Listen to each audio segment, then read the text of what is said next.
Hey, hello, I'm Kråkan, also known as Corvus Cornix, and welcome to Closet Movie Rambles, where I talk about old movies that I found in my closet while cleaning. This week's movie is Easy Rider from 1969. It's a biker movie starring Dennis Hopper, Peter Fonda, and Jack Nicholson. And the movie starts with two characters, Billy the Kid, played by Dennis Hopper, and Captain America, played by Peter Fonda. And they are at this junkyard, and they're basically buying cocaine. And they buy lots quantity of it, and they tried it out, and then they go to sell it on to another guy at an airport on this landing strip, and they get lots of cash basically. So now they're going to live the American dream basically. That's what this movie is about. So they buy these custom bikes, like American flags and flames on it, really cool, like long shaft kind of. These old kind of style bikes, really cool. And then they put the rest of the remaining money into the gas tank, and then they drive on. And then the movie starts showing the credits, basically playing Born to be Wild by Steppenwolf. And Peter Fonda throws away his watch basically, and then they ride on. And then they stop at a sleazy motel or in the middle of the night. And during the 60s, bikers were frowned upon. They were kind of like outlaw, not part of the society. No one really liked them. So they basically sound their horns on their bikes, and they just want housing for the night, but the old man refuses to give them, and they drive on. So they set up a campfire, and they smoke some weed, because this is the 60s. And they kind of talk about the plans, what they're going to do, with their American dream, with their money and everything. So they basically going down to New Orleans to this festival called Mardi Gras. That's what they want to do basically. And then there's some excellent experimental camera work. So when the morning kind of opens, there's this experimental photography, and they pan around this abandoned place where they actually slept. And Peter Fonda's character of Captain America, he basically goes around looking into books, and I think there's some bull's head, like bones and stuff, and he kind of picks through and goes around, and then he wakes up Billy, and then he move on. And then he have to go to a farmhouse basically to fix Captain America's bike, because his front tire is kind of, or his back tire actually, is kind of, like a flat tire. So you have to fix it up, and the farmer is kind of nice to them and let them fix their bike. So while they're fixing up their bike, the farmer, the man, he puts on shoes on his horse. So it's like this comparison, like a metal horse against a real horse in the background or in the foreground. And then the farmer is nice to them yet again, and he lets them eat with him. And Peter Fonda's character actually tells the farmer that he should be proud and everything, that he can live off his own land, and he should be really proud that he has such a good family and everything. So, and then they move on. And then they drive through a landscape of pine trees and mountains. And then they pick up this hippie kind of guy. And this kind of nice gesture. He picks him up, and he kind of follows along for the ride. And then they stop at a gas station to fill up the bikes. And Billy pulls Captain America aside, and they talk. Billy's really worried that this hippie will see the money in the gas tank, because the hippie just want to help him. He fills up Captain America's bike and everything, and kind of Captain America's character, Peter Fonda's character, says like, don't worry about it, he might see it, but he doesn't know what it is, man. And this cool mental attitude, and he doesn't. So Billy's character is kind of like this, he's really scared of losing what he has, I guess, and he's really kind of this asshole all the time, kind of rejects people, he acting really weird like a freak. While Peter Fonda's character of Captain America is really calm, and he's like a really chill stoner dude basically. So anyway, the hippie fills up the Captain America's bikes, and they don't have to pay anything because the hippie is taking care of that. He actually says like, it's taken care of, don't worry about it. And then they go to they set up camp for the night when the sun sets. And they stay at this kind of ruined, and the hippie says that it's like a burial ground, maybe for Indians or something, I don't really know. And Billy, as the asshole he is, he kind of wants to know more about this hippie kind of guy, where he is from and everything. So he plain out says like, "Where are you from, man?" And the hippie kind of thinks about it a little bit, ponders on it. And this is a really good scene because it's improvised. So the actors kind of act on impulse, and they really didn't have a script. So the guy that played the hippie in this scene is really good at improvising. So Billy's character says to the hippie like, "Where are you from, man?" It's really hard to tell, says the hippie. And Billy kind of pushes him more. Why is it so hard to say where you're from, man? Just say where you are from. Well, it's a long word. And he says, I'm from the city. And then Billy pushes on, like, what city? Which city are you from? Like that. And the hippie says, like, does it matter which city I hail from or came from? I just want to get as far away from that place as I can. And then they kind of smoke some weed and kind of talk it out, I guess. The next morning, the hippie takes him to the hippie collective, where they arrive via motorcycle. And then Billy's acting really weird, but they get introduced to this hippie kind of cult people. So this collective has had a really hard time. Basically, the year before, they were so chilled and they didn't mind or didn't care about planning ahead, and they didn't do very well with their crops and everything, so they have very little food to spare. And they go on to try to make this year much better. So the group kind of goes and plant their seeds, and later cutting to a scene where there's a nice camera action going on. The camera kind of pans over all the people in the group like in a circle. And it starts with the leader, and it goes around all the people, and there's crying children and everything, and everybody's kind of sad. And it pans back to the leader, I guess, and he says a prayer about thank the Lord for our efforts, and may it bear fruit or something like that. And then it's a long speech, and then he says amen, and they kind of eat together. And Billy is this weird character, as I said before. He is like a real asshole sometimes, and he really doesn't like the hippies at all, and he just wants to leave. And he tell Captain America about this. "Yeah, I just want to leave this place," basically. But anyway, they eat, and Captain America's character, there's this girl that is interested in him, and they kind of eat together. And basically what happens later is that the girls ask the both guys, both Billy and Captain America, if they can get a ride out of this place, this horrible place, and they agree, but Billy doesn't like it. And later they go skinny dipping at this spring, and they kind of play and just have a good time, but Captain America is kind of restless, I guess. So he wants to leave. But before he leaves, he goes to see the main hippie that he actually took to this place, and he kind of gives them acid, like very concentrated acid, like drugs. And he basically tells them that, take this with the right kind of people, with the right kind of mindset when the time is right, or something like that. And they kind of accept it, and then they leave. And I don't even think they picked up the girls to ride with them to like the border or whatever, as they said. They just ride on. And then we cut to Billy and Captain America in a parade with their motorcycles. And they kind of go with this parade. There's like this marching band and all these happy people, and they just go around with their motorcycles just to be fun, just to have a fun time. And then the cops kind of get them, and they put him in jail, basically. And there's this scene where Billy is kind of screaming at the warden, like, "You can't put us in jail without marching without a permit," which is actually something bound by law. You have to have a permit if you are on a march, I guess. So anyway, they get thrown into jail, and then there's this sleeping guy, and Billy kind of wakes him up. And is this the character of the Jack Nicholson plays?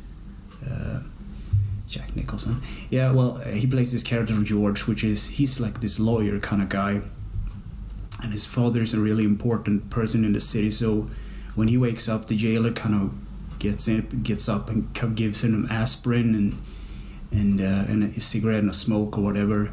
And Billy has been acting like an asshole to George this whole time, and George kind of says, "Well, we're all in the same boat." So they kind of bluntly ask George if they can get him out of there, because he knows his father is someone important and he's a lawyer. So cutting to a scene where they actually get out, and they just get out because they can't really put him in jail. So they go down to the bikes. George want to check out their bikes basically because they're really cool looking rides. And they walk up to the bikes, and Jack Nicholson, the character of George, has this Jim Beam kind of whiskey, and he just downs a bit, and he does this thing like crazy, like "Nyah, Nick," and he kind of flaps his arm like a chicken or something. He says like "Ugh, Indians," because it's strong fire water, basically, kind of the stupid joke. And this is actually a reference to the mechanic that actually worked on the bikes in the movies, on this movie, because he used to do the same thing with like a joke. And the guys in the crew kind of said like, you can't do that because they will think that you stole it from Jack Nicholson or something. But in fact, in reverse, it was the opposite way around. Anyway, back to the movie. So George has these ticket to a whorehouse in New Orleans, which is actually, a bit from Mardi Gras, and he can't really leave, and he kind of says like he's gotten to the border of the state a couple of times, but he really hasn't gone down all the way yet. So Captain America kind of asks him, "Do you want to join? You want to go?" "Oh, I can't really go," and everything. "Well, do you got a helmet?" And he says like, "Yeah, I have a beautiful helmet." And the next cutting to them on motorcycles, going down the road to New Orleans, and there's this funny song that plays, "Do you want to be a bird" or something, and Jack Nicholson has this like football helmet on, and he sits on the back of Captain America's bike, and he kind of flaps his arms because of the wind and everything. He looks really stupid, and they kind of ride down, and then it becomes night, and they have to set up covers for the night. So they stop at this kind of place, and they kind of smoke weed, and Jack or George, he drinks a little bit of whiskey, and then they talk, and then Captain America kind of presents George a joint, basically a rolled up joint.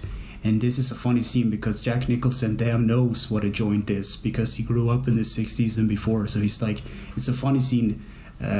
So George doesn't know what a joint is, but Jack Nicholson does, the actor. So Captain America hands him his joint, and he says, "How do I do it? Is this weed? How does this work?" And he kind of teaches George how to smoke weed, and kind of pull in the smoke in the lungs and whatnot, as he says. And then George kind of get high on the thing, and they kind of talk, and there's this discussion, and it's really funny because there's like this weird conspiracy theory about the Venusians, some kind of alien race that came down and met all walks of life, but the government kind of denies it. And it's like Billy's mind is kind of blown by this because he, in the reference to this, he just thought he saw like a satellite or something passing by, and it's actually the Venusians. It is like this really kind of weird, trippy, high kind of thing.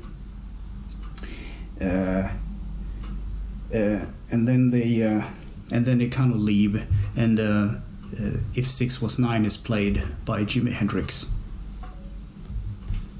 And after riding for about almost the whole day, they're hungry, so they stop at this kind of lunch, kind of diner place. And they get in, and the people in this town is really unfriendly, at least the grown-up men are, and the sheriff is there with the table with a bunch of hillbillies, basically.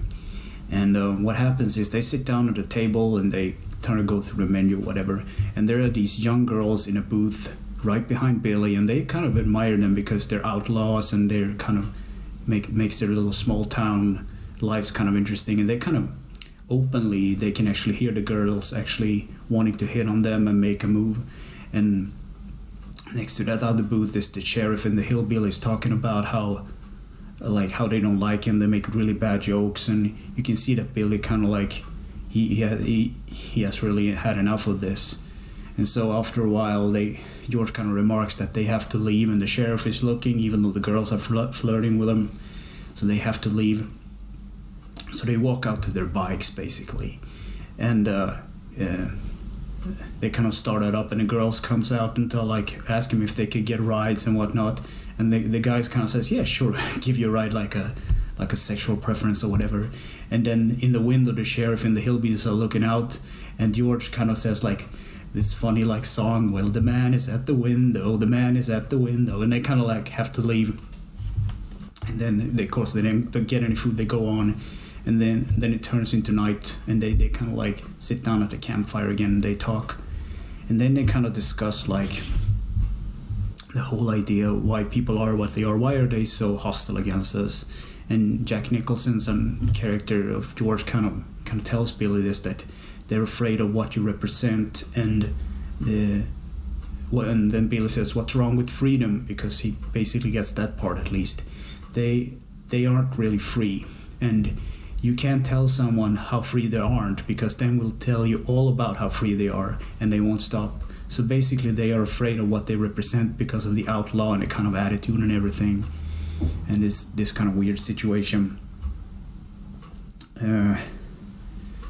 But as all things go, they kind of go to sleep, and in the middle of the night they get jumped by these hillbillies and beaten up, and kind of Captain America's character is actually bleeding, and Billy kind of wakes up, and he's also beaten up, and George's character is actually dead. He got his head crushed basically, and they basically don't know what to do, and they're kind of sad about this because they have to leave, or they don't want to get framed for the murder or whatever, because maybe that's what's going to happen. They don't really know, but they basically take his card, and they go on to New Orleans anyway, just leaving him there. And then they basically they go for good food and good drinks and try to respect the memory of George. But Captain America is really bummed by this, but Billy is actually taking it a little easier. He kind of copes with it better.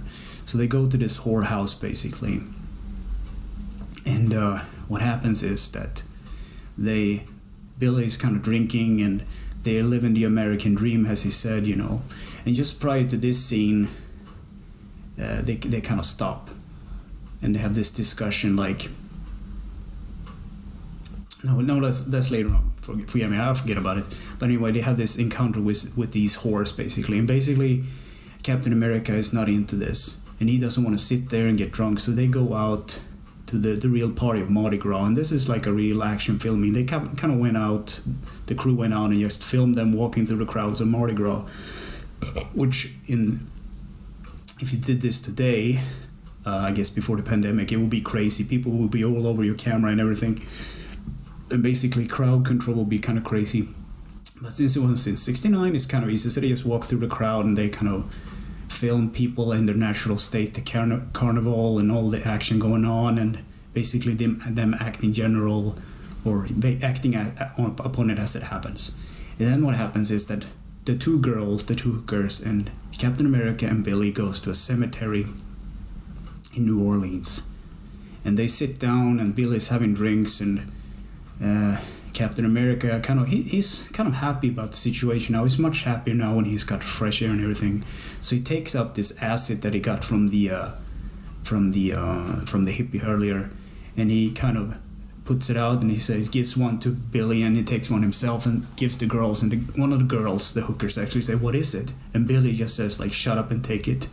And then they take it, and they go on this weird crazy trip, and all kinds of weird stuff happens, and Captain America contemplates how he hates his mother, yet he loves her for abandoning her for some reason, and kind of the girls get naked, and Billy kind of acts as Billy does, and there's like this weird talking priest that's citing something, and the colors are all messed up, but it's really artsy, nice photography in the scenes. And then cutting to them actually riding on bikes after this whole weird trip. And then they kind of stop, and they sit at this campfire at night, and Billy says, like, he's just smoking weed and just being happy about everything. He just says, like, yeah, man, we did it, and everything is nice, and everything is fine, and we're living the dream and everything. And Captain America is kind of like sad and bummed out and says, like, we blew it, man. and Billy's character says like, what do you mean we blew it? That, I think that's the reference to like the American dream. Everybody thinks that money and things will make you happy and all that, but it was all about the journey, not actually arriving at that place. And maybe he's bummed out about George being killed and all this kind of sadness that is around him, and how people treat them and everything, and how the world actually is at this state.